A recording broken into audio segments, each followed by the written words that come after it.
I think it depends, and I know that's not the answer people like to hear, but it does depend on the situation, the circumstances, the preferences, the exit strategy, what someone is looking to do. So some of the things that I think they should be thinking about and considering when deciding on which structure to use are things like how many people are involved.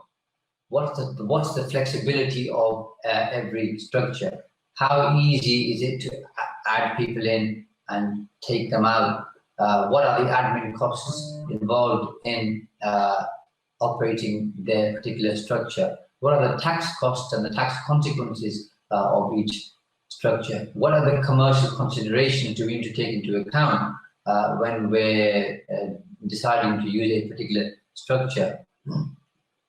Privacy is an issue, because obviously if you have a sole trader or a partnership business, nobody really gets to know who the partners are, and you don't have to disclose that information anywhere apart from obviously to your accountant and then filing your information to HMRC. But of course, if you've got a limited liability partnership or if you have a limited company, then you've got the added hurdle of putting all the information up publicly with Companies House. So those are some of the key considerations amongst a few others that people need to be thinking about. Above and beyond that, of course, if they've got a company, they're possibly thinking about share options and alphabet shares. They should also be very clear on their exit strategy. Now, for somebody who's, let's say, 25 years old, looking to retire at 50, they'll be thinking, I've got 25 years to go, so I don't need to be thinking about my exit strategy.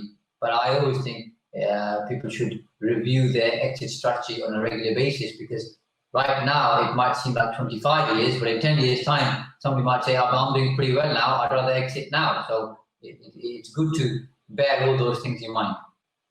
Yeah, absolutely. Certainly agree with you there. So it's really just a case of kind of knowing where you want to get to, if possible, and then planning around that and regularly reviewing that. So I was speaking with a client the other day, essentially, and they'd previously been advised. So a married couple, no children, they don't want any children.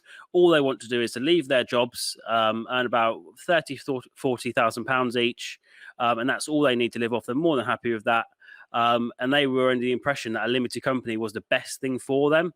They'd spoken to their current accountant, but then since they've found out that accountancy fees are a lot more for a limited company, interest rates are slightly higher as well, and then they actually have to pay further tax when bringing the money out of the limited company, and they were previously unaware of all of this. So I did some rough calculations for them, and for somebody like that, in that circumstance, they didn't want to grow. They wanted a modest property portfolio, keep things really simple, no children, no inheritance tax issues. It's literally just when they die, it goes to whoever they leave it to. They were probably much better off keeping that in their own name than starting with a limited company. But of course, now they've got two properties in a limited company and they're in a bit of a pickle. So yes, do you encompass things like that quite often?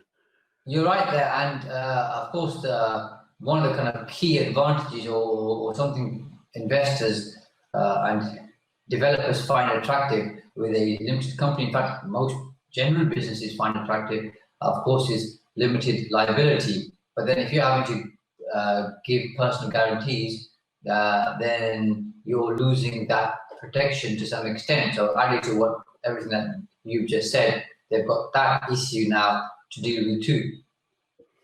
And yeah, of absolutely. course, the added compliance that comes with having a limited company.